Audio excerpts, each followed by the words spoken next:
हम इसे दूसरे एग्जाम्पल से समझते हैं। तो फिर से -15 जो देखने में लग रही है बड़ी पर है छोटी।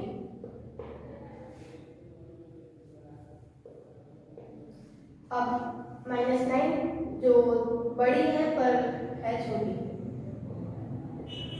और इसके बाद करते करते आएंगे हम फिर 0। इसके बाद माइनस की संख्या जब होती है तो जैसे -1 2 तो इसके बाद इन लोग से बड़ी होती है 0, तो इसलिए हम यहाँ पर रखेंगे 0। और फिर 0 13 से छोटा है 7, तो यहाँ पर रखेंगे और इसके बाद 30। तो उम्मीद है कि आपको ये क्वेश्चन समझ में आया होगा। अब इसी क्वेश्चन को हम डिसेंडिंग ऑर्डर में समझते हैं। असेंडिंग ऑर्डर में तो असेंडिंग ऑर्डर में छोटे से बड़े तक चलते हैं, पर अब बड़े से छोटे तक से चलेंगे।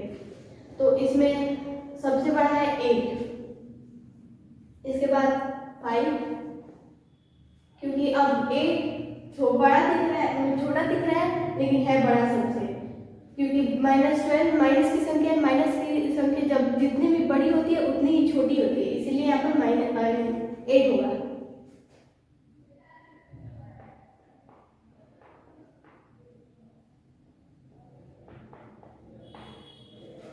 8 दिखने में छोटी लग रही है लेकिन है बड़ी, और -12 दिखने में बड़ी लग रही है पर है छोटी, क्योंकि अब मैंने अभी बताया कि माइनस की संख्या जितनी बड़ी होती है उतनी ही छोटी होती है।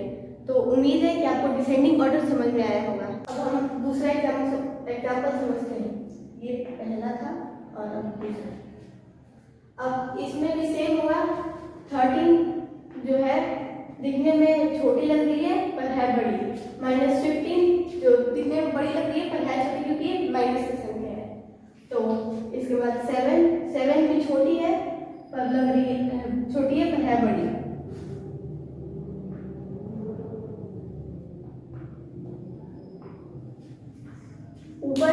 ऊपर जैसे मैंने किया वैसे ही नीचे ही होगा, पर आपको समझ में आ गया होगा। मैं एक बार और समझा देती हूँ। 13 जो है छोटी लग रही है पर है बड़ी, क्योंकि ये पॉजिटिव की संख्या, और -15 बड़ी है पर बड़ी लग रही है पर छोटी, क्योंकि ये माइनस की संख्या। ये प्लस की थी, ये माइनस की, सॉरी। उम्मीद है कि आपको समझ में आया होगा। अगर आपको समझ में आया होगा मेरा, तो मैं अपने सर से कहकर फिर से मैं इस वीडियो में आऊँगी, अगले वीडियो में आऊँगी।